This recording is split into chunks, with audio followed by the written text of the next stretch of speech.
good habits na makakatulong sa'yo at mga bad habits na nakasasama sa'yo.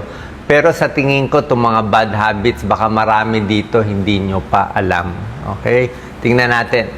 Unahin muna natin yung good habits. Mamaya na tayo sa bad habits. So, ang mga good health habits, syempre, ngayon, dapat bawas stress. Alam nyo naman yan. Number 2, lagi ko tinuturo yung balanced diet, yung mga gulay, yung mga prutas na tinuturo ko sa inyo. More isda ang kakainin. Number 3, kailangan maraming tubig. Hanggang 8, hanggang 10 basong tubig. Araw-araw, kailangan nyo po yan. Lalo na mainit ngayon. Number 4, sapat na tulog. Napakahalaga. At least 7 hours ng tulog. Number 5, sa umaga, dapat may morning routine. Dahan-dahan lang ang galaw sa umaga para at least hindi mabigla yung katawan. Meron kasing high blood sa umaga at stroke sa umaga. Number 6, journaling. Maganda nalalabas yung sama ng loob. Kwento sa asawa, sa kaibigan. Kung walang makukwentuhan, sulat mo. Number 7, kailangan maglalakad-lakad. Exercise. Number 8, pwede gumamit ng hagdanan kung mga 1 o 2 palapag lang. Number 9, kailangan alagaan ng paa. Check lagi yung paa. Baka may diabetes kayo o may varicose, alagaan ng paa. Mamaya magbibigay pa ako ng tips. Number 10, pag tumatanda, kailangan naka-rubber shoes. Rubber shoes, tapos yung balance, ingatan natin yung balance natin. Number 11, kailangan malinis ang bibig, nagtutoothbrush at nagde-dental floss. Kailangan bumili tayo ng dental floss. Kahit mahirap, walang choice kasi pag walang dental floss, bukod sa toothbrush, toothpaste, pwede masira ipin. Lalo na kung di tayo makaka-dentista. Number 12, gratitude, magpasalamat kahit maliit na bagay. Number 13, dapat aral na aral para hindi ma-dementia, gumana utak natin. Number 4, yung mga stretch. Very important ang stretching everyday, lalo na pag tumatanda. And 15, kahit anong edad, tuloy-tuloy mo lang gawin kung anong mission mo, kung saan ka happy. Ito talaga yung positive health habits na gagamitin natin habang buhay. Ito naman yung mga bad habits na hindi nyo pa alam. Number 1, lagi ko nga sinasabi, delikado dito sa leeg.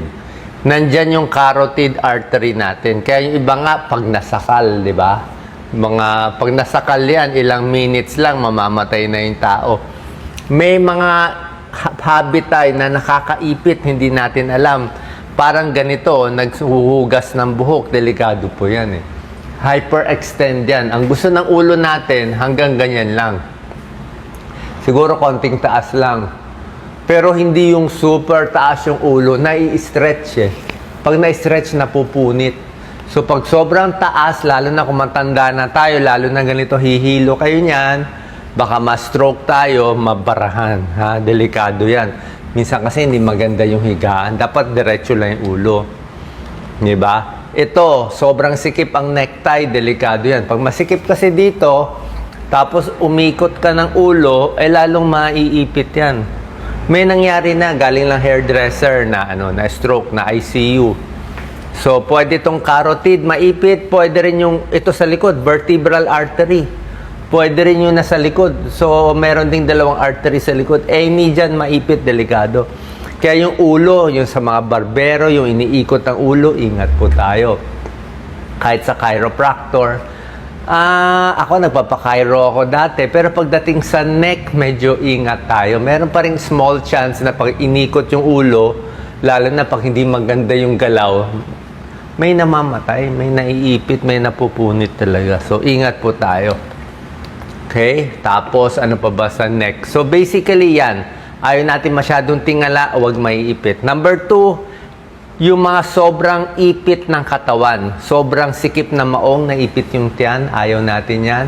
O sobrang sikip yung mga parang girdle, body shaper, o minsan yung baro, masyadong slim fit.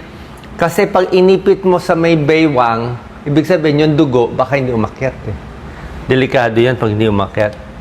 May nangyari na nga, naipit eh. Tapos actually na ICU tong pasyenteng to dahil sobrang sikip ang pantalon niya, maong nag-squat pa siya, namaga yung paa.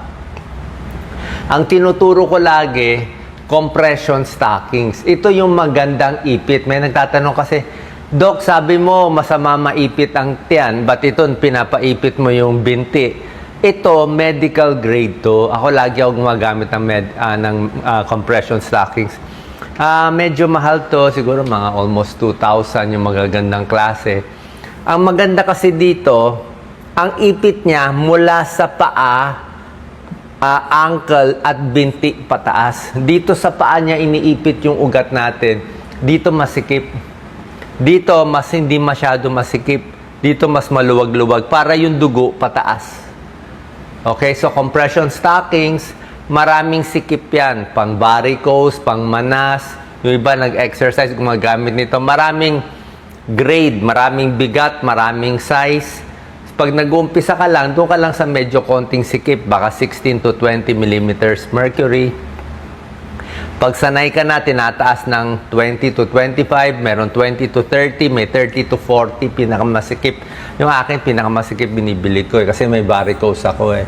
So, pag may varicose ka, wala tayong magagawa dito, wala talagang opera. Sa ngayon wala pa akong alam na opera talagang gagaling dito. Talagang habang buhay natin titiisin to. So, yung mga nagtatanggal ng vein, temporary lang yon. Pero yung mga malalaking ugat sa ilalim, wala pa akong alam talagang gamutan doon. Kahit surgery, wala talaga siya eh.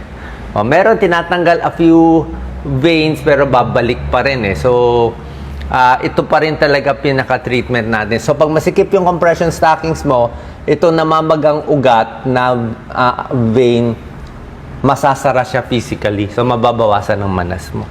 So, buong araw siya sinusuot mula umaga hanggang gabi. Minsan, pinapahinga ako sa tanghali kasi minsan sobrang sakit na rin sa paa. Yan paakyat. Maganda may compression stockings. Wala pa ako ina-advertise any brand. Tingnan nyo na lang online o pa-check kayo sa doktor nyo. Sila rin naman magsasabi niya. Mga vein specialist. Hindi siya ordinaryong saksa. Hindi siya yung pang basketball o yung para sa babae na magandang stockings. Hindi po to. Ito talagang masikip na pang-akyat ng ugat. Number 3, bad habit, lagi naka-cross legs. Pareho din yan. Pag cross legs, pwede ka mag-varicose veins, sasakit pa likod mo, ayan tatabingi ang likod mo. Kasi tabingi na nga, naka-cross legs. Dapat diretso lang yung paa, open lang. Tapos upo lang sandali, then tayo, upo, tayo. Hindi pwede laging nakaupo. Baka maipit ng papa, naka-cross legs. Number 4, actually, 12 tong bad habits. Mag-ingat sa mga stigyawat at mga sugat dito sa deadly triangle. Kasi pag nandito nagkaroon ng sugat, any sugat dito, nagnana, nagpigsa, nagbunot ka sa ilong, yan, bawal yan. Pag nagbunot ka, nagka-infeksyon dyan, yung infeksyon nito na bakterya, pwede pumunta sa utak. Pag pumunta sa utak, magnanana sa utak, lagot tayo. Kasi meron pong daanan yan papunta sa utak. Number 5, huwag uupo ng matagal. Yan ang problema natin ngayon. Lagi naka-computer. Dapat 1 hour upo, then lakad-lakad-lakad. Ito, tapos ng video, lalakad-lakad na ako. Okay, yung matagal nakaupo, buong araw nakaupo, more heart disease, more diabetes, more cancer, mas maaga namamatay, more varicose veins, more prostate problem, more masakit ang likod, more colon cancer, more back pain, neck pain, joint pain, and varicose. Kasi nga naka-ganun tayo nakaipit, nakuba buong araw. Diba? Kaya dapat binabaliktad natin. Kung kuba na tayo buong araw, babaliktad natin. Kasi nga nakuba na kumbaga sa papel buong araw tayo nakaganito yung papel natin. Ganito yung likod natin, nakakuba Kaya dapat i-stretch mo, ibabaliktad mo siya. Babaliktad mo siya ngayon para makahinga ka. Okay, pati baga mo, hindi ka makakahinga pag kuba. Number 6, out of 12 bad habits, pag-iri. Pag na-constipate, napakahirap nito. Pag nagkaroon kayo ng constipation, nagtitibi, tapos naipon yung dumi, yung iri ka ng iri ng ilang araw, pwede ma-heart attack, pwede ma-stroke, pwede maluslos, ang dami pwede mangyari. Number 7, yung pag-iri rin sa ubo. Sobrang ubo, sobrang hatching, sobrang iri, yung pag-ihi na ayaw lumabas, pag dumi ayaw lumabas. Ang problema dyan, hindi lang heart attack and stroke. Common yan, loose-loose. Loose-loose sa singit, inguinal hernia, femoral hernia, umbilical hernia, o operahan yan. Okay, lalo na pag tumatanda, tumataba, pwede tayong malus-lus. Kaya pag umuubo ako, nakaano ako lalo na kung meron kayong chronic cough nakahawak ako sa silya, nakaganyan ako sa silya, para kailangan meron kang tukod Kung hindi, baka lumabas tong lus-lus natin, delikado. Pag ito naman, hindi na mga deadly, pero pag makapal ang wallet mo, dahil marami kang pera, ang kapal-kapal, gusto mo maraming... Ako, hindi ako nagwa-wallet sa likod Sa harap na lahat ang wallet ko. Tsaka manipis lang. Pag makapal yan, may iipit ang sciatic nerve. Manhid ang paa, manhid ang binti.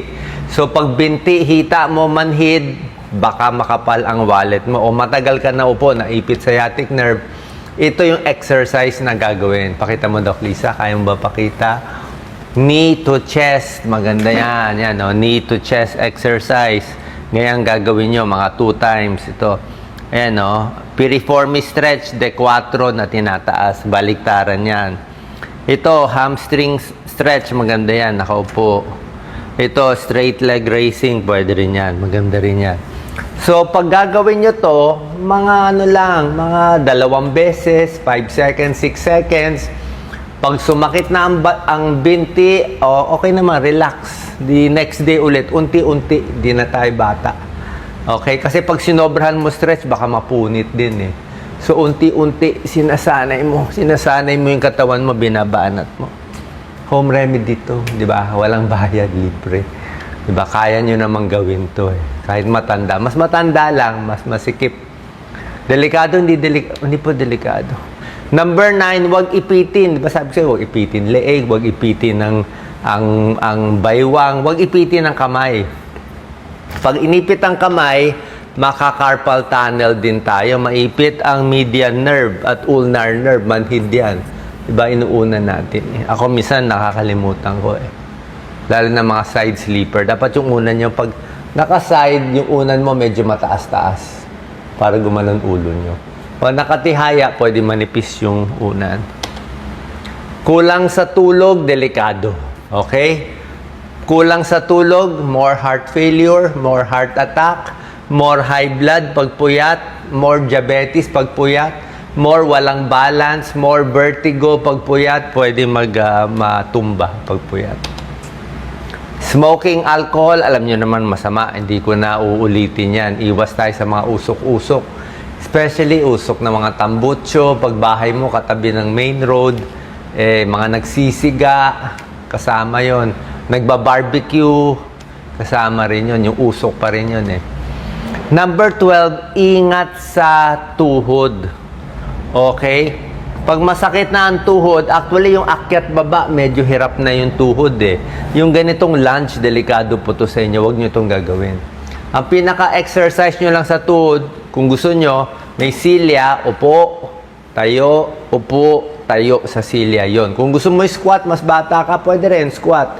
Pero pag medyo may edad na, hindi pwedeng ganito kasi one leg yan, delikado. Yung nakaluhod na matagal, wag lang sa semento. Kuya rin, naglilinis kayo o kasambahay, wag lang sa semento. Kumuha kayo ng tuwalya, tuhod nyo dapat nakatuwalya. O unan, kundi masisira yan. Pag nasira ang tuhod nyo, knee replacement, 100,000, napakamahal din natin kakayanin yan. Diba? So, ingatan ang tuhod natin. Forward leg, forward head, pag lagi naka-cellphone, ingat din tayo.